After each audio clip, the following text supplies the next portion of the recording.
60 years on this earth, 25 of them carrying a gold shield as a special agent for the FBI. You'd think that after a quarter-century of dismantling organized crime rings, tracking white-collar embezzlers, and sitting across interview tables from men who had long ago traded their souls for a paycheck, I'd seen everything. I thought I had. I believed that my retirement in the quiet, humid charm of Charleston, South Carolina, would be defined by slow mornings on the porch and the occasional consultant gig.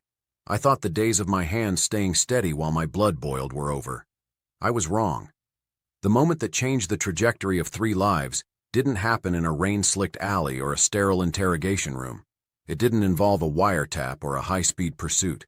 It happened under the soft amber glow of crystal chandeliers at the Silver Oak, one of the finest steakhouses in the city. It happened over a birthday dinner I was paying for, celebrating my daughter Emily's 30th year. And it happened because a man I had never truly liked, a man my daughter called her husband, decided that his ego was more important than her dignity.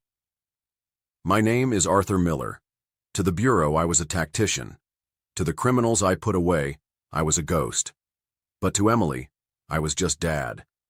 And if there is one thing a career in federal law enforcement teaches you, it's this. The loudest man in the room is rarely the most dangerous. The most dangerous man is the one who stops talking, the one who starts calculating, and the one who understands that justice isn't just a concept. It's math. I've stood in rooms where the air was thick with the scent of bad intentions. I've looked at monsters through one-way glass and never blinked. I was trained to keep my voice level and my pulse under 80, no matter what was happening on the other side of the table. So you have to understand what it took for me to sit perfectly still in that velvet-lined booth at the Silver Oak. It took everything I had, every ounce of training, every year of experience, and every memory of my late wife, who always told me that my temper was a fire I needed to keep in a very small box. Let's go back a bit. My daughter Emily is 30. She has her mother's grace and a laugh that can clear the fog off the Cooper River. She's an architect, a woman who builds things to last, which is perhaps why she tried so hard to build a life with Mark Vance. Mark is 33, a logistics manager who carries himself with the unearned confidence of a man who's never been told no by someone who mattered. He has a smile that feels like it was practiced in a mirror, all teeth and no warmth. Then there's his mother, Eleanor Vance. She's 60, runs a high-end private tutoring center, and treats the world like a classroom where she's the only one with the answer key. She doesn't just enter a room, she occupies it, usually with a series of thinly veiled insults disguised as motherly advice. We were there to celebrate Emily. It was supposed to be a night of wine, expensive steak, and family. Instead, it became the opening scene of a tragedy that Mark and Eleanor thought they were directing. They didn't realize that the man sitting across from them had spent 25 years rewriting those kinds of scripts. They thought I was just an old man in a suit. They were about to find out that a retired agent doesn't stop being an agent just because he handed in his badge. My daughter Emily is an architect. She's the kind of person who looks at an old, crumbling building and doesn't see a ruin. She sees a foundation that just needs the right support.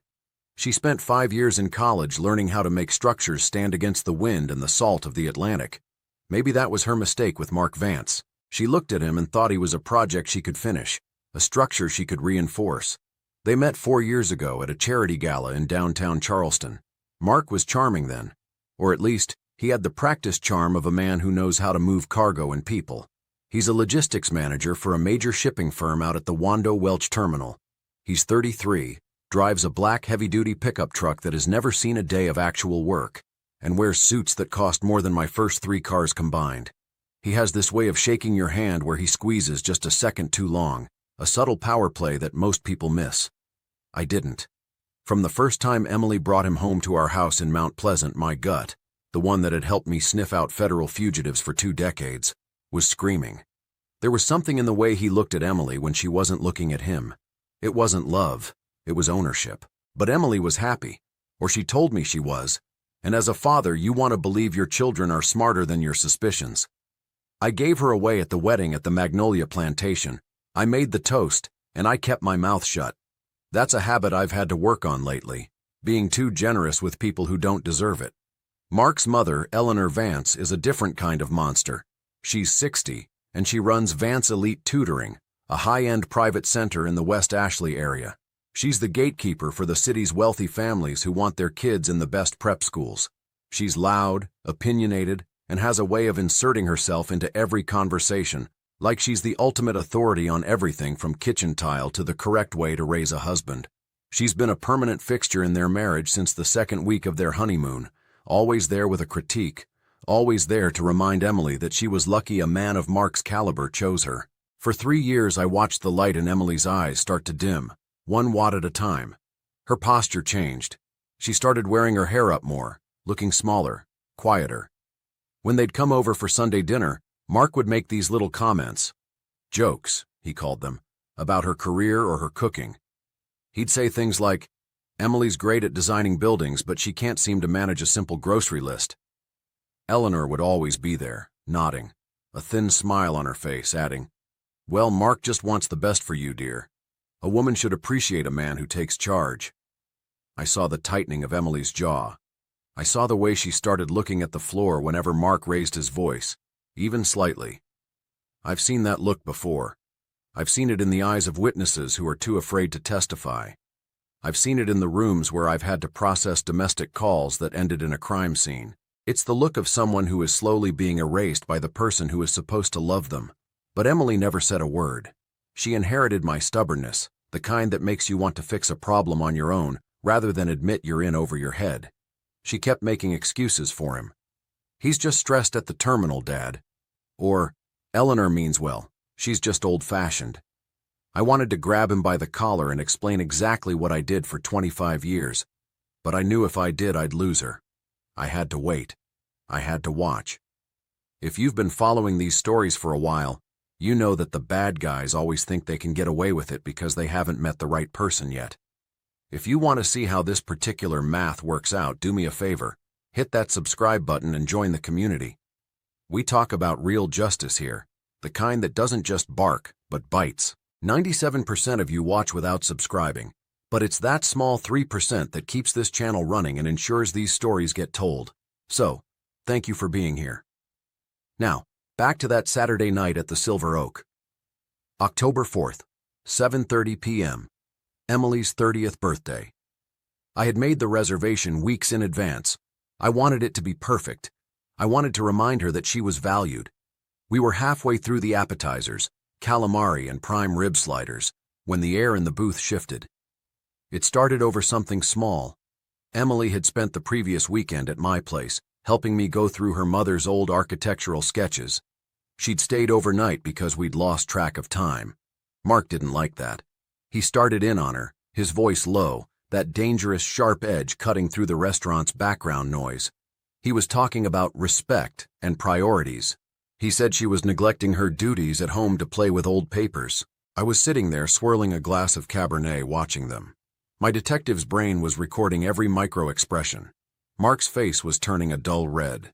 Eleanor was sitting next to him, her arms crossed, watching Emily not with concern, but with a cold, clinical interest, like a scientist watching a bug under a microscope. I just wanted to help Dad, Mark, Emily said, her voice trembling. It was Mom's stuff. Your mother is gone, Emily, Mark snapped. Your husband is right here, and your husband told you he wanted that dinner party for the shipping board handled last weekend. The party isn't for another month. That was when it happened. The moment the perfect logistics manager lost the one thing he prided himself on: control. The atmosphere at the Silver Oak was supposed to be celebratory.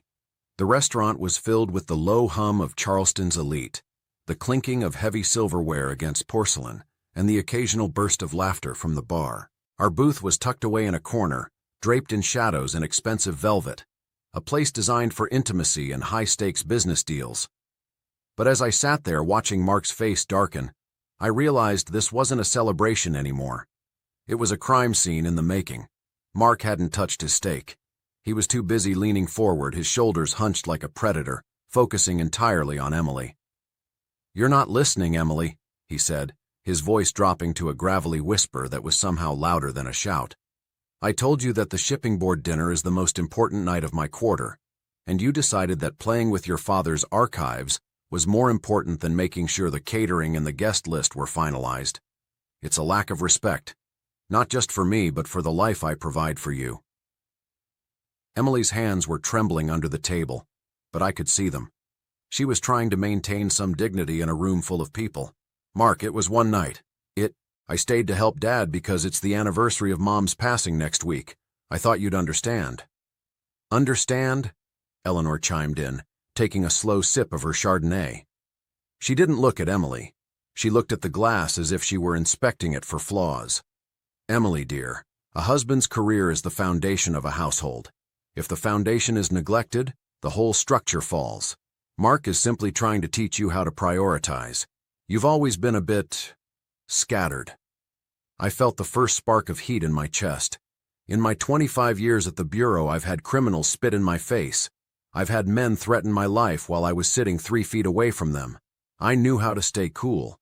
But this was my daughter. This was the little girl I used to carry on my shoulders. The woman who had spent years studying to become an architect, being told she was scattered by a woman who ran a tutoring center with the temperament of a prison warden. The party is a month away, Mark, I said, my voice as level as a horizon line. Emily spent 12 hours at my house.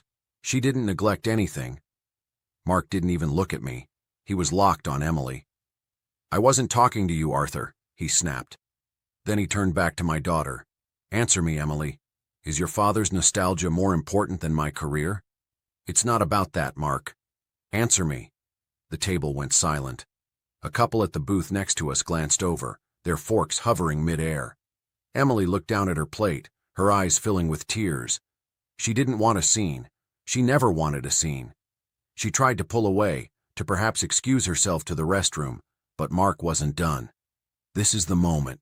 This is the moment where Mark Vance made the biggest mistake of his life. He didn't reach for his glass. He didn't reach for the check. He reached across the table, his hand moving with a sudden, violent speed that felt out of place in such a refined room. He didn't grab her arm. He grabbed her hair, a thick fistful at the base of her neck, and he yanked. Emily's head snapped back with a sickening jerk. A small, choked gasp escaped her throat. It wasn't a scream. It was the sound of someone who had just had the air knocked out of them. He held her there, her face tilted toward the ceiling, her eyes wide with a mixture of pain and pure, unadulterated shock. And then, the most chilling part happened. Eleanor Vance didn't gasp. She didn't tell him to stop. She leaned back in her velvet chair, crossed her arms over her pearls, and nodded with actual visible approval. That's how it's done, she said, her voice cold and sharp. She needs to learn her place, Mark. If she won't listen to words, she'll listen to that. Every cell in my body screamed at me to move. My heart rate, which I had trained for decades to keep under control, spiked. My hands were flat on the table, and for a split second, I saw myself vaulting over the wood, my forearm across Mark's throat, taking him to the floor the way I'd taken down bank robbers in the 90s. I wanted to break him. I wanted to show him exactly what 25 years of federal training looked like when it was unleashed, but I didn't move. In that silence, a voice in my head, the voice of my old training officer, whispered, "The angriest response is rarely the most effective one. Build the case, Arthur. Don't hand him the power. If I hit him, I'm the aggressor. If I hit him, the story becomes about 2 men fighting in a restaurant. If I hit him, I go to jail, and Emily is left alone with these monsters." No, I wasn't going to hit him. I was going to do something much worse. I was going to do the math. Without breaking eye contact with Mark, who was still holding Emily's hair, his face twisted in a mask of arrogant dominance, my right hand moved to my jacket pocket. I pulled out my phone. I didn't fumble. I didn't look at the screen. I knew exactly where the camera icon was. I tapped it, swiped to video, and set the phone on the table, propped against my water glass. I let it run. I recorded Mark's hand in her hair. I recorded the tears streaming down Emily's face. I recorded Eleanor's smug, approving smile. I let the lens capture the reality of the Vance family for exactly 45 seconds. "Let her go, Mark," I said. My voice wasn't loud. It was the voice I used in interrogation rooms when the confession was already on the table and I was just waiting for the signature. Mark looked at the phone, then at me. He let go, but he did it with a shove, as if she were a piece of luggage he was finished with. He tried to laugh it off, a nervous, jagged sound. "What, you're going to call the cops, Arthur? For a little discipline? Don't be dramatic." I didn't answer him. I picked up my phone, stopped the recording, and tucked it away. I picked up my linen napkin, folded it neatly, and placed it beside my untouched steak. Then I raised my hand for the server. "Check, please," I said. If you're sitting there thinking I should have leveled him, I understand. But believe me, the math of what was coming next was going to hurt him more than any punch ever could. If you want to see how a professional dismantles a life, make sure you're subscribed. We don't just tell stories here. We show you how justice is calculated. Join the community, hit that like button, and stay for the rest. Because Mark Vance was about to learn that some people are very, very expensive to touch. The server, a young woman who looked like she wanted to disappear into the floorboards, brought the bill. I paid it in full. Mark's dinner, Eleanor's wine, all of it. I stood up and looked at my daughter. "Emily," I said, "get your coat. We're leaving." She didn't look at Mark. She didn't look at Eleanor. She stood up, her movements mechanical, her eyes fixed on me. She saw the agent face. She knew it was over. "Wait a minute," Eleanor started. "We haven't even had dessert." I turned my head just enough to look at her. I didn't say a word. I just looked at her the way I used to look at evidence bags, with cold clinical detachment. She stopped talking mid-sentence. I walked Emily out of the Silver Oak, through the whispers of the other diners, and into the humid Charleston night. As we reached my truck, the clock on the dashboard read 8:12 p.m. Mark Vance had exactly 84 hours of freedom left, and I was going to spend every single one of them making sure he never forgot the name Arthur Miller. We walked out of the Silver Oak and into the thick, humid air of a Charleston night. The city was still moving, oblivious to the fact that my daughter's world had just fractured in a velvet-lined booth. Emily was shaking. Not a violent tremor, but that deep, rhythmic shudder that happens when the shock finally starts to wear off and the reality of the trauma sets in. I didn't say a word. I led her to my truck, opened the door for her, and made sure she was buckled in before I walked around to the driver's side. I didn't start the engine immediately. Instead, I sat there and watched the clock on the dashboard. I've spent a significant portion of my life on stakeouts, watching minutes tick by in silence while waiting for a suspect to make a mistake. You learn a lot about a person in the silence. We sat in that parking lot for exactly 11 minutes. For the first 4, Emily didn't even breathe correctly. She just stared out the windshield at the valet stand. "Dad," she finally whispered, her voice cracking like dry parchment. "Please, don't do anything." "I already did something," I replied, my voice flat. She turned her head to look at me, her eyes wide. "What did you do?" I recorded it, all of it, the hand, the pull, and the way Eleanor looked while it was happening. There was a long pause. The silence in the truck felt heavier than the humidity outside. Then, I asked the question that had been burning in the back of my mind since the moment Mark's hand moved. "Emily, be honest with me. Has he done that before?" She looked back out the passenger window, watching a young couple walk into the restaurant, laughing and holding hands. "Not like that," she said quietly. "Not in public." That phrase, "not in public," is the specific qualifier of someone who has been living in a nightmare for so long that they've forgotten what normal looks like. It told me everything I needed to know. It told me that the incident at the table wasn't an isolated flare-up of temper. It was a graduation. It was the moment the monster felt comfortable enough to stop hiding. "How long, Emily?" She was quiet for a long time. I could see her swallowing, trying to find the words she had kept buried for months. "About 1.5 years," she finally admitted. "It's not always physical. Mostly it's the shouting, the way he controls the money, the way he tells me I'm lucky to have him. But the hair thing, that's happened maybe 5 times before." 5 times. My daughter had been physically assaulted 5 times by a man who was supposed to be her sanctuary, and she hadn't told me because she knew exactly what I would do. She was protecting him. Or maybe she was protecting the version of her life she still hoped she could save. I put my hand on hers. It was cold, even in the South Carolina heat. "Okay," I said. "Here is what happens now. You're coming home with me tonight. You're not going back to that house, and you're not answering his calls." "Dad, I don't want this to be a mess," she pleaded. I looked at her directly. "Emily, he grabbed your hair in front of 40 people while his mother told you to learn your place. It's already a mess. I'm just the one who's going to clean it up. I started the truck and backed out of the space. As we drove toward my house in Mount Pleasant, I wasn't thinking about revenge in the way most people do.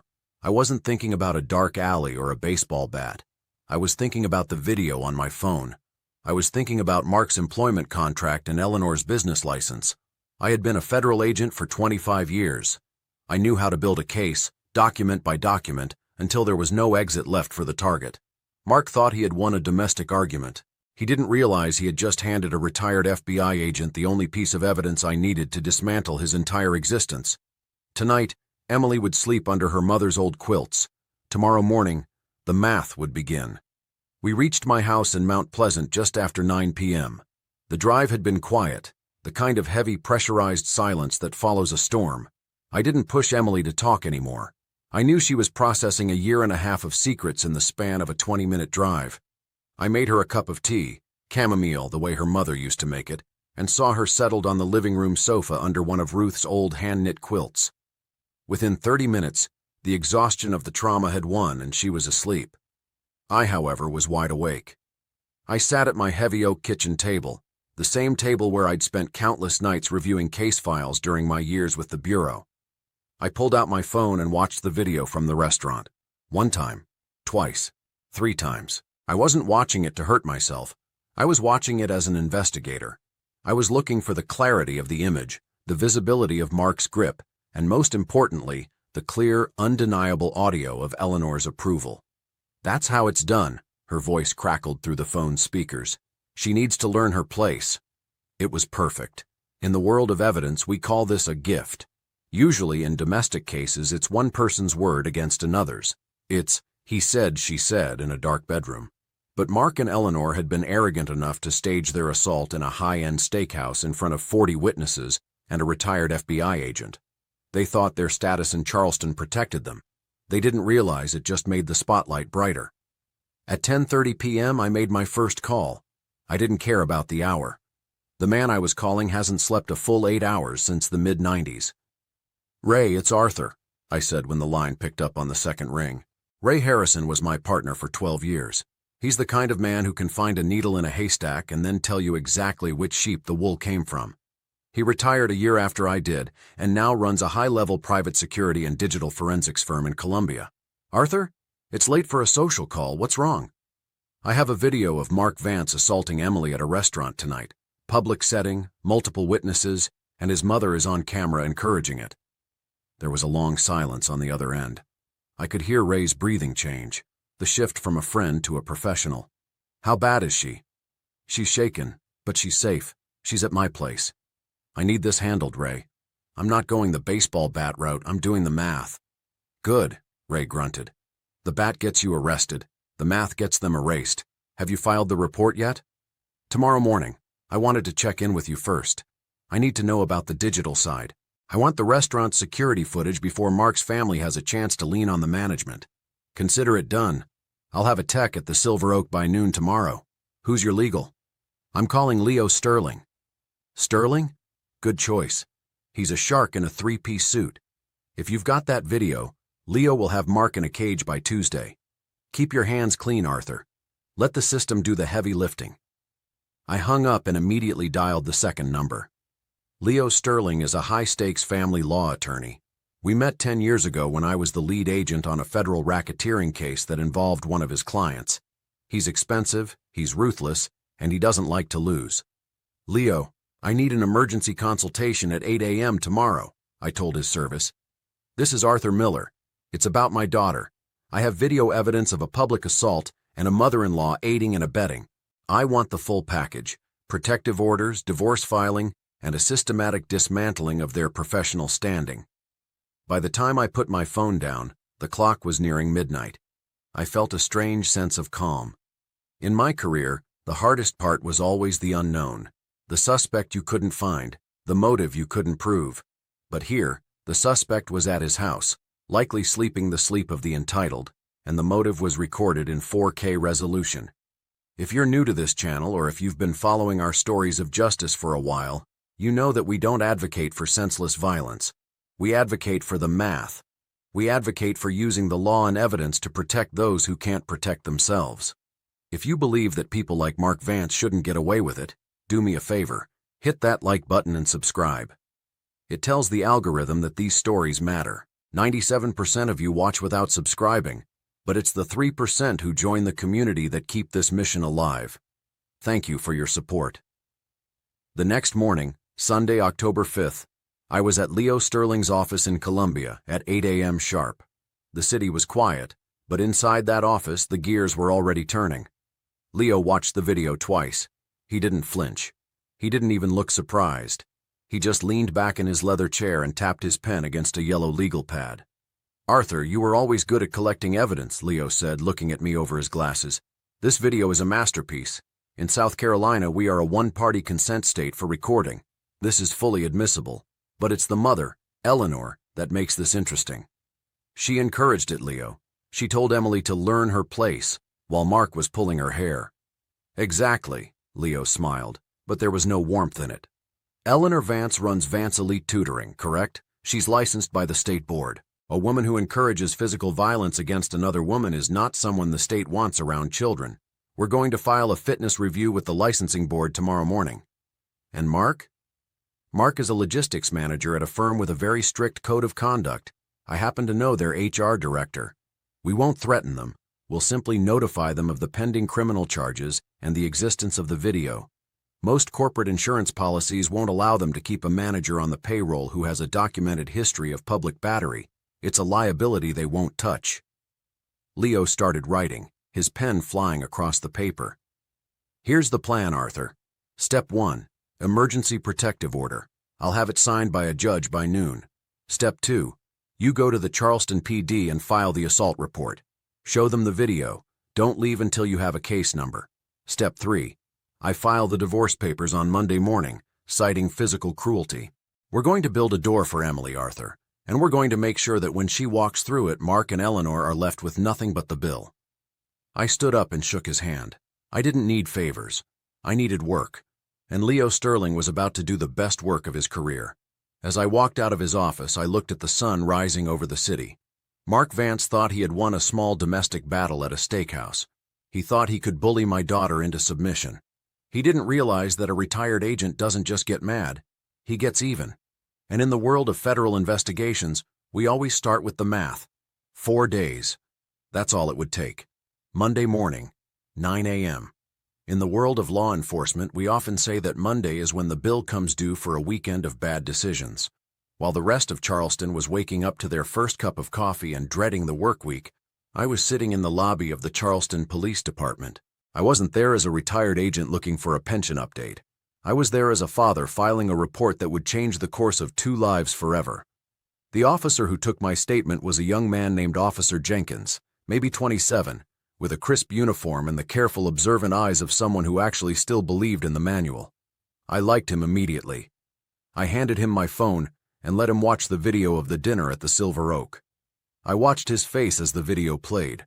I saw the exact moment he saw Mark's fist tighten in Emily's hair, and I saw his jaw set when Eleanor's voice came through the speakers, praising the assault.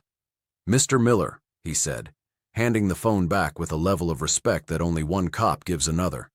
"I don't need a second angle to tell you this is a clear-cut case of battery, but since it's the Silver Oak, they'll have high-definition security footage that will confirm this from 3 different directions." "I want the full process, officer," I said. "No shortcuts. I want every document filed, every witness interviewed, and the warrant issued through the proper channels." I wasn't looking for a favor. I was building a structure. A detective doesn't solve a case by being the loudest person in the room. He solves it by building something fact by fact until the other side has nowhere to go. While Officer Jenkins was typing up the report, Leo Sterling was busy in his office in Columbia. By 11:30 a.m., he had secured an emergency protective order from the duty judge. This meant that Mark Vance was now legally prohibited from coming within 500 feet of Emily or my property. If he so much as sent a sorry text, he was in violation of a court order. But the math of justice involves more than just a police report. It involves the dismantling of the environment that allowed the monster to grow. Step 2 was Eleanor. Leo had already drafted a formal letter to the South Carolina Department of Social Services and the state licensing board that oversaw private educational facilities. Attached to that letter was a copy of the video and a sworn affidavit from me.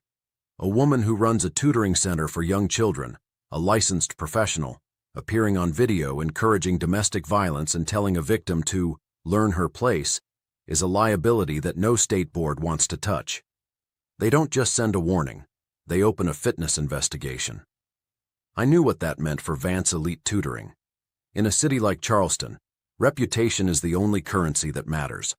Once those investigators started knocking on doors and interviewing parents, Eleanor's 30-year career would begin to evaporate like mist in the morning sun. Step 3 was the corporate strike. Mark Vance prided himself on his position at the shipping terminal. He loved the power, the logistics, the feeling of being the man who moved the world. But most mid-sized logistics companies have what we call a conduct clause in their management contracts. This clause states that any behavior that brings the company into disrepute, especially criminal charges involving violence, is grounds for immediate administrative leave or termination. Leo's HR consulting contact didn't call to threaten the company. He called to notify them. He informed their legal department that a criminal assault warrant was pending against one of their managers and that a video of the incident was about to become public record. In the corporate world, risk management is everything. Mark wasn't an asset anymore. He was a fire that needed to be put out before it spread to the company's brand. If you've made it this far into the story, you're seeing how the pieces are starting to fit together. This is why we say, don't get mad, do the math. If you want to support this kind of tactical justice, do us a quick favor. Hit that like button and subscribe. 97% of people watch these stories and never hit that button, but it's the 3% who join the community that allow us to keep showing how these calculations are made. Thank you for being part of the team. Now, let's talk about Wednesday, October 8th. 4 days after the birthday dinner. I was sitting in my kitchen, watering the plant Emily had brought over, when my phone buzzed. It was a text from Leo. The order has been served. Process server just left the terminal. I could see it in my mind. Mark Vance, sitting in his glass-walled office, probably barking orders at a subordinate feeling untouchable. Then a knock on the door. Not a friend, not a client, but a process server handing him papers that legally ended his marriage and barred him from his own home. The server told Leo later that the look on Mark's face was like someone had turned a light off in his face. But that was just the appetizer. At 10:15 a.m., 2 uniformed officers from the Charleston PD entered the lobby of the shipping firm. They didn't go to the back entrance. They walked right through the main doors, in full view of the receptionists and the logistics team. They asked for Mark Vance. Mark was escorted out of his office in handcuffs. He wasn't shouting, he was stunned. I know that look. It's the look of a man who realized 3 moves too late that the game was already over. He was led through the cubicles, past the people who reported to him, and into the back of a patrol car. The perfect logistics manager was now a booking number in the county system. By 3 p.m. that afternoon, Eleanor received her own call. The licensing board had officially opened a review of her tutoring center. They informed her that until the review was complete, her elite status was suspended. In the world of high-end private education, a suspension is a death sentence. That evening, Emily was sitting at my kitchen table, looking at the printed emails Mark had accidentally sent to her old account in his panic. Messages to his attorney, realizing the coordinated campaign against him had already won. She wasn't shaking anymore. She looked at me, and for the first time in 18 months I saw the architect return. She wasn't looking at the ruins of her marriage. She was looking at the foundation of her new life. "He's blaming me, Dad," she said, reading an email. "His lawyer says we're being aggressive." "We're not being aggressive, Emily," I replied, pouring her a glass of water. "We're being thorough. We reported a crime, provided the evidence, and let the system do exactly what it was designed to do. That's not a campaign. That's the math." Mark Vance had 4 days of freedom after he grabbed my daughter's hair. He spent those 4 days thinking he was the one in control. He didn't realize that when you touch a retired agent's family, you don't just start a fight. You become a file that has to be closed. Wednesday was the arrest. Thursday would be the resignation.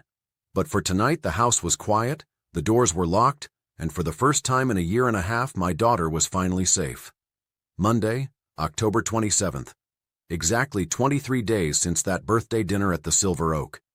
In the investigative world, we have a term for a case that is so tightly built, so thoroughly documented, and so backed by undeniable evidence that the defense simply stops fighting. We call it clean. And that Monday morning, at 10:14 a.m., my phone buzzed with a one-word text from Leo Sterling. Clean. Mark Vance had signed the settlement. Facing a criminal battery charge, a permanent protective order, and the 14 months of documented abuse that Emily and I had painstakingly compiled over my kitchen table, Mark's attorney had finally given him the only piece of honest advice he'd received in years: fold. There was no world in which a South Carolina judge would look at that video, the hair-pulling, the intimidation, the smug approval of his mother, and give Mark Vance a single cent more than the law required. The divorce was uncontested. Emily kept the condo, her personal savings, and most importantly, her name. Mark got his truck, his clothes, and whatever was left in his individual accounts after the legal fees had gutted them. He didn't even try to fight for the furniture. He was too busy trying to figure out how to live in his mother's spare bedroom without a six-figure salary. As for his logistics career, the HR review at the shipping terminal had concluded the previous Friday. Mark hadn't waited for the termination papers to be served. He resigned for personal reasons before they could fire him. It's a distinction that only matters on paper. In the industry, everyone knew why the Golden Boy had been let out in handcuffs. He was radioactive. Eleanor wasn't faring any better. The Vance Elite Tutoring Center, once the pride of West Ashley, was a ghost town. The licensing review was still ongoing, but the court of public opinion had already issued its verdict. Once those letters went out to the parents and once the story hit the local Charleston community groups, 11 out of 18 families withdrew their children within 48 hours. People who pay top dollar for their children's education generally don't want them supervised by a woman who encourages domestic violence on video. That afternoon, Emily came over to my house. She wasn't the same woman I had led out of the steakhouse 3 weeks ago. She was driving herself now. Her shoulders were back, her chin was up, and that architect's eye was back in focus. She wasn't looking at the wreckage anymore. She was looking at the new structure she was about to build. She brought a small plant in a terracotta pot, a bright green fern, and set it on my kitchen windowsill right next to my old coffee maker. "What's this for?" I asked, leaning against the counter. "For your kitchen, Dad," she said, and for the first time in a long time, the smile reached her eyes. It needed something living in it, something that isn't a case file. We sat at the table and opened a bottle of wine. We didn't talk about the divorce, or the arrest, or the math. We talked about her new project at work, a library renovation downtown. We talked about Thanksgiving plans. We talked about her mother. "Mom would have loved this plant," she said, tracing the edge of a leaf. "Your mother would have bought you 10 of them and made me carry every single one of them from the car," I replied. We both laughed, and it was a real laugh, the kind that doesn't have a hollow echo underneath it. After a while, Emily looked at me across the table, her expression becoming serious. "Dad, that night in the parking lot, I asked you why you didn't do anything, but you said you already had. Why didn't you just hit him? I know you wanted to." I took a slow sip of my wine and thought about Sergeant Dale Mack, my old training officer. I thought about 25 years of seeing rage ruin good cases. Because hitting him would have felt good for about 45 seconds, I told her, and then I would have been the one in handcuffs. The story would have been about retired Agent Attack's son-in-law. Mark would have become the victim. He would have walked away with the moral high ground and probably a chunk of my pension. I pointed to my phone sitting on the table. I picked up the phone instead of my fists because I knew the phone would do more damage than my hands ever could. "That's not patience, Emily. That's math." She nodded slowly, the realization finally sinking in. "To the math," she said, raising her glass. "To the math," I replied. Mark Vance ended October unemployed and living with his mother. Eleanor Vance is watching her 30-year reputation crumble into dust. And my daughter? My daughter is free. The finalized divorce decree arrived in my mail on October 31st. It was a thick envelope, official, and heavy. I took the document into my study, opened my filing cabinet, and placed it in a manila folder marked Vance/Miller. I tucked it right between Emily's birth certificate and her college diploma. Because everything that matters in this life goes in the same place, I went back to the kitchen and watered the plant. It's doing well, for the record. My late wife always said I had no business keeping anything alive, but I think I'm getting the hang of it. If you've stayed with us through this whole journey, thank you. Stories like this remind us that while the world can be a dark place, justice is always possible if you have the discipline to build it. If you believe that people like Mark and Eleanor need to be held accountable, hit that like button and subscribe to the channel. Join our community of 3% who understand that sometimes the best way to win is to simply do the math. I'm Arthur Miller. Stay safe out there.